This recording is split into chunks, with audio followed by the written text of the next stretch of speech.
Olá, tudo bem? Nesse vídeo nós vamos abordar sobre a Revolução Americana, o processo de formação das 13 colônias. Esse assunto nós abordaremos em 2 vídeos. Nesse primeiro vídeo agora nós vamos abordar o processo de formação das 13 colônias inglesas da América do Norte. E no segundo vídeo a gente vai abordar sobre o processo de independência das colônias inglesas na América. As causas motivadoras. Bem, as causas que motivaram os colonos ingleses a virem para a América do Norte foram algumas bastante interessantes, né? Como, por exemplo, a perseguição religiosa, o aumento populacional, a inflação que elevava os preços dos produtos básicos, né? E isso tudo causava fome, doenças, misérias, violências. E os colonos ingleses começaram as suas primeiras iniciativas de vir para a América ainda no século XVI, mas essas tentativas fracassaram. Mas no século XVII, com o apoio das companhias de comércio, né, que organizavam a migração dos colonos, essa colonização começa a obter sucesso.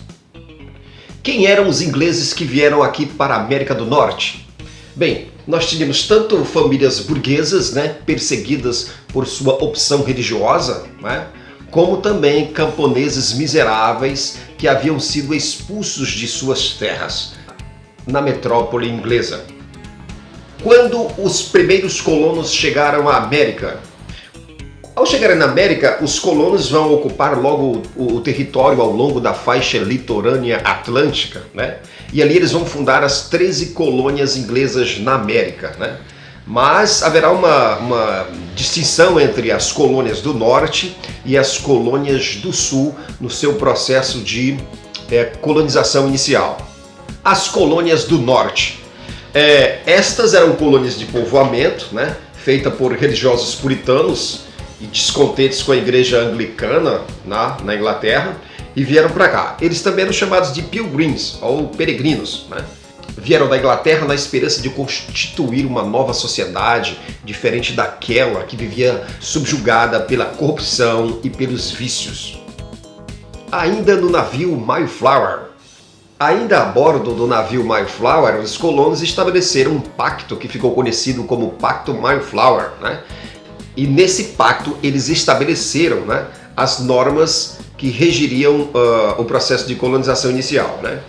E ali eles se comprometeram a seguir as leis justas e igualitárias da nova sociedade americana, que ali se iniciava. A organização da nova colônia pelos puritanos. Ao desembarcar em Massachusetts, em 1620, os líderes puritanos, John Hobson, William Brewster e William Bradford, iniciaram a colonização, formando uma sociedade cuja economia se baseava na pequena propriedade familiar, na prática da agricultura, da pecuária e do comércio do excedente. Formou-se, portanto, um sistema administrativo fundamentado na autoridade religiosa dos líderes da igreja puritana. E a igreja puritana atuava em parceria com o novo Estado. A igreja puritana também interferia em assuntos jurídicos, julgando e punindo os indivíduos que transgredissem as rígidas normas dessa nova sociedade. As colônias do sul. Diferentemente das colônias do norte, essa teve início com a fundação em Jamestown, na Virgínia, e numa região de clima quente, e a qualidade do solo era propícia ao cultivo de alguns produtos tropicais, como o tabaco, a cana-de-açúcar e o algodão. Diferente das colônias do norte, as colônias do sul foram baseadas na produção monocultura, ou seja, uma produção em larga escala para exportação, voltada para o mercado externo e realizada com a utilização da mão de obra escrava.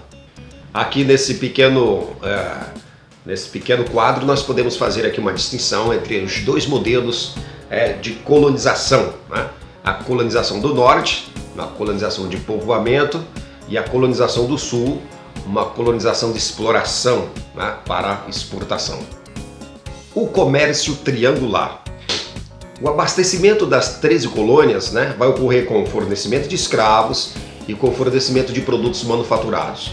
Era feita uma grande rede de trocas comerciais interdependentes que envolvia 3 continentes: a Europa, a África e a Ásia. A África fornecia escravos, né, para o trabalho nas colônias, né? E a matéria-prima produzida nas colônias era enviada para a Inglaterra, que esta transformava essa matéria-prima em produtos manufaturados, que eram devolvidos para serem vendidos nas colônias americanas e também na África, onde era trocada por escravos. Os povos nativos da América do Norte. Quando os europeus chegaram na América do Norte, esse território era habitado por populações nativas, né, distribuídas em um vasto território. E aí nós vamos ter os Iroqueses, os Cherokees, os Sioux, os Apaches e os Chinooks. Entre os anos de 1619 e 1860, né, chegaram à América do Norte mais ou menos 400 mil africanos que foram aqui escravizados, entre estes homens, mulheres e crianças. Nas colônias do Norte, até o final do século XVII, predominou o trabalho familiar e a servidão branca, né, que eram aqueles europeus que queriam vir para cá, começar suas vidas, e aí trabalhava por um determinado período de tempo para essas famílias que os recebiam, né, como forma de pagamento pelas despesas com suas viagens. Daí o nome servidão branca. Já a mão de obra nas colônias do Sul era majoritariamente a mão de obra africana escravizada, né? E com o clima propício ao cultivo de alguns produtos, eles cultivavam o tabaco, o linho e o algodão, né? Produtos que esgotavam o solo, né, muito rapidamente, e obrigavam o produtor a expandir suas áreas territoriais, né, para outros latifúndios. Diante da escassez de mão de obra nas grandes áreas cultiváveis, os produtores das colônias do Sul vão se utilizar da mão de obra escrava, porque era mais intensa e mais rentável na região sul. Proibições coloniais aos negros.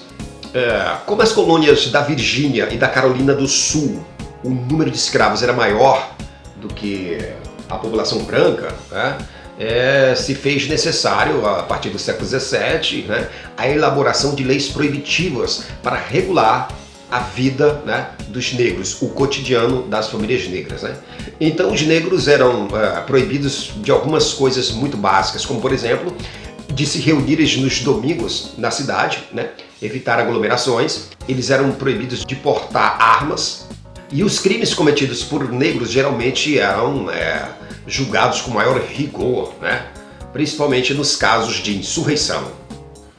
A resistência africana diante da opressão nas colônias inglesas na América do Norte. Diante da violência e da privação de liberdade, os negros reagiam das mais diferentes formas. Destruíam ferramentas, queimavam plantações, diminuíam o ritmo de trabalho e simulavam doenças. Bem, esse vídeo foi um resumo sobre a primeira parte do assunto Revolução Americana. E aqui nós tratamos do processo de formação das 13 colônias inglesas da América do Norte. É interessante que você também assista ao vídeo 2, né, a Revolução Americana e o processo de independência das 13 colônias.